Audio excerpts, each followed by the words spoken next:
بسم اللہ الرحمن الرحیم۔ السلام علیکہ یا صاحب العصر والزمان۔ نمبر 4، کسی چیز کو ناقص انداز میں یاد کرنا۔ نمبر 5، اپنے مقصد میں کمزوری رکھنا۔ نمبر 6، وہم و خیال میں رہنا۔ نمبر 7، ہمیشہ پیٹ کا بھرا رہنا، یعنی مکمل طریقے سے پیٹ بھر کر کھانا۔ کیا آپ جانتے ہیں کہ قرآن کے بعض بابرکت خواص کون سے ہیں؟ نمبر 1، سوروں اور آیات کریمہ کے خواص جن میں تمام روحانی اور جسمانی دردوں کے لیے شفا ہے۔ نمبر 2، شیطانی وسوسوں سے دوری اختیار کرنے والی آیات۔ نمبر 3، آنکھوں کے نور اور دل کی روشنی اور حافظہ اور عقل میں زیادتی کی تاثیر رکھنے والی آیات۔ نمبر 4، انبیاء کے قصے کے جن میں تاریخ کے علاوہ نصیحت اور پندو انداز کا خزانہ بھی موجود ہے۔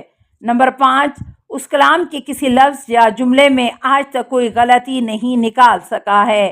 نمبر 6، اس میں آداب زندگی، اخلاقی، انسانی اصلاح اور جھگڑے اور فساد کو برطرف کرنے کے بہترین قوانین اور احکامات موجود ہیں۔ نمبر 7، اس میں کافروں اور منافقوں کی اپنے گھروں میں ہونے والی گفتگو سے متعلق غیب کی خبریں موجود ہیں، اور وہ اس بات کی بھی خبر دی گئی ہے کہ ایسا قرآن کوئی نہیں لا سکتا۔ ابو لہب کے ایمان نہ لانے کی خبر سورہ تبت میں ہے، جبکہ یہودیوں کی ذلت کی خبر بھی دی گئی ہے۔ نمبر 8، قرآن ایسا کلام ہے کہ جس کی قرأت سے انسان کو لذت ملتی ہے، اور یہ کلام کبھی پرانا نہیں ہوتا، اور اس کے پڑھنے اور سننے سے انسان سیراب ہوتا ہے۔ نمبر 9، تمام پیغمبروں کے معجزے ان کے دور تک محدود تھے، جبکہ قرآن قیامت تک باقی ہے اور لوگوں کے لیے رہنما بن کر رہے گا۔ کیا آپ جانتے ہیں کہ عذاب و ثواب روح اور جسم میں سے کس کے لیے ہیں؟ امام جعفر صادق علیہ السلام فرماتے ہیں، اپنے نیند کے عالم پر غور کرو۔ جو چیز نیند کے عالم میں خوشی یا خوف کا شکار ہوتی ہے، اور جسے نیند کے عالم میں لذت ملتی ہے یا سیر ہوتی ہے یا محتلم ہوتی ہے، وہ انسانی روح ہے۔ لہٰذا روح ہی ہے کہ جسے عذاب و ثواب دیا جائے گا، چاہے وہ جسم کے اندر یا جسم سے باہر ہو۔ اور یہ بھی جان لو کہ قیامت کے دن جسم بھی محشور ہوگا اور وہ انہی حالات سے گزرے گا۔ کیا آپ جانتے ہیں کہ لا علاج بیماری کے لیے کیا کرنا چاہیے؟ بیمار کو چاہیے کہ وہ 70,000 مرتبہ صلوات کا عمل شروع کرے، جو بے حد مجرب ہے۔ اس کا طریقہ یہ ہے کہ پہلے 14,000 مرتبہ صلوات کو پڑھ کر معصومین کو ہدیہ کرے، اور 1,000 صلوات پڑھ کر جناب زینب سلام اللہ علیہا، 1,000 صلوات جناب عباس کو ہدیہ کرے، اور آخر میں 1,000 صلوات جناب عباس کی مادر گرامی جناب ام البنین کو ہدیہ کرے، انشاءاللہ شفا ملے گی۔ کیا آپ جانتے ہیں کہ قرآن میں نماز کے بارے میں کیا کہا گیا ہے؟ خداوند عالم سے نماز اور صبر کے ذریعے مدد مانگو، اور یہ امر خاشعین کے علاوہ دوسروں کے لیے دشوار ہوگا۔ سورہ نمبر 2، آیت نمبر 45۔ نماز قائم کرو، کیونکہ نماز فحش اور منکر کاموں سے روکتی ہے، اور یقیناً خدا کا ذکر مخلوق کی سوچ سے بڑھ کر ہے۔ سورہ نمبر 29، آیت نمبر 45۔ اے ایمان والو، نماز میں رکوع و سجود بجا لاؤ، اور خدا کی اخلاص کے ساتھ عبادت کرو، اور نیکی کرتے رہو، شاید تم رستگار ہو جاؤ۔ سورہ نمبر 22، آیت نمبر 77۔ وائے ہوں ان نماز گزاروں پر جو اپنی نمازوں میں غفلت برتتے ہیں اور سستی سے کام لیتے ہیں۔ سورہ نمبر 107، آیت نمبر 4۔ جب جہنم والوں سے پوچھا جائے گا کہ تم کس چیز کی بنا پر جہنم میں جھونکے گئے، تو وہ کہیں گے کہ ہم نماز گزاروں میں سے نہ تھے۔ سورہ نمبر 74، آیت نمبر 43۔ کیا آپ جانتے ہیں کہ ائمہ معصومین تولا اور تبرہ کے بارے میں کیا کہتے ہیں؟ پیغمبر اکرم صلی اللہ علیہ وسلم فرماتے ہیں خدا کی خاطر دوستی و محبت رکھنا مومن کے لیے ایمان کی بڑی شاخوں میں سے ایک ہے۔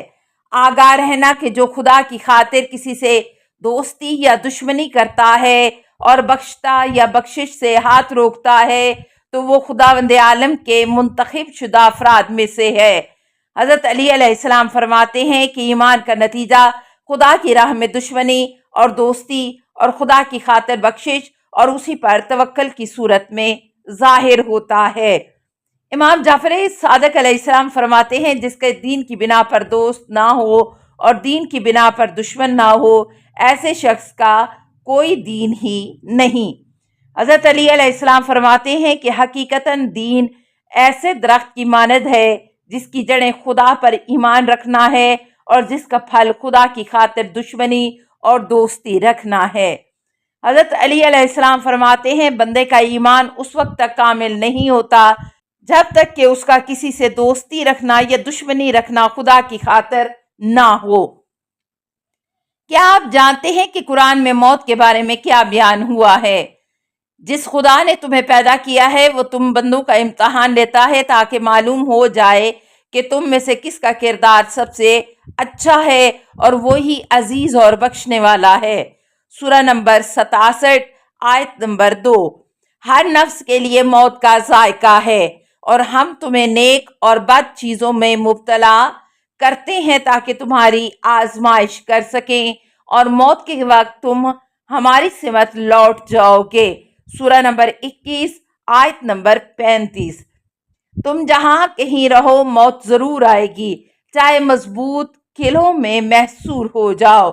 سورہ نمبر 4 آیت نمبر 78۔ ہم نے موت کو تمام مخلوقات کے لیے بلا تفریق قرار دیا ہے اور کوئی بھی ہماری طاقت پر سبقت حاصل کرنے پر قادر نہیں ہے۔ سورہ نمبر 56 آیت نمبر 60۔ کوئی بھی خدا کے حکم کے بغیر نہیں مر سکتا اور ہر ایک کی موت کا لوح محفوظ میں خاص وقت مقرر ہے۔ سورہ نمبر 3 آیت نمبر 145۔ کوئی یہ نہیں جانتا کہ کس جگہ وہ مرے گا۔ سورہ نمبر 31 آیت نمبر 34۔ کیا آپ جانتے ہیں کہ شراب کے بارے میں ائمہ معصومین نے کیا کہا ہے؟ رسول خدا صلی اللہ علیہ وسلم فرماتے ہیں جس چیز کی زیادتی مست کر دیتی ہے میں اس کے کم استعمال سے بھی تمہیں منع کرتا ہوں۔ پیغمبر اسلام صلی اللہ علیہ وسلم کا ارشاد ہے کہ تمام ناپاک امور کی جڑ اور ان کی ماں شراب ہے، لہٰذا جو بھی شراب نوشی کرے گا 40 دن تک اس کی نماز قبول نہ ہوگی، اور اگر موت کے وقت اس کے پیٹ میں شراب ہوگی تو اس کا مرنا جاہلیت کی موت ہوگا، وہ مسلمان نہیں مرے گا۔ رسول خدا صلی اللہ علیہ وسلم کا فرمان ہے خدائے متعال شرابی، شراب پلانے والے، بیچنے والے، خریدنے والے، نچوڑنے والے اور اس سے حاصل شدہ پیسوں کو استعمال کرنے والے پر لعنت بھیجتا ہے۔ امام جعفر صادق علیہ السلام فرماتے ہیں کہ ہمیشہ شراب پینے والا شخص خدا سے بت پرست کی طرح میں ملاقات کرے گا۔ امام محمد باقر علیہ السلام فرماتے ہیں کہ جو شراب پیے گا 40 دن تک اس کی نماز قبول نہ ہوگی، اور اگر اس عرصے میں نماز پڑھنا ترک کرے گا تو نماز ترک کرنے کا عذاب بھی اس میں شامل ہو جائے گا۔ پیغمبر اسلام صلی اللہ علیہ وسلم فرماتے ہیں کہ خدا نے شراب کو حرام قرار دیا ہے اور ہر وہ چیز حرام ہے جو مستی پیدا کرے۔ السلام علیکہ یا صاحب العصر والزمان، الامان الامان الامان من فتن الزمان۔ السلام علیکہ یا خلیفۃ الرحمن، السلام علیکہ یا امام الانس والجان، السلام علیکہ یا مظہر الایمان، السلام علیکہ یا شریک القرآن، السلام علیکہ یا قاطع البرہان، السلام علیکہ یا امام زماننا ھذا اجل اللہ فرجک وسہل اللہ مخرجک و ظہور کا السلام علیکہ ورحمۃ اللہ۔ اللہم صلی علی محمد و آل محمد۔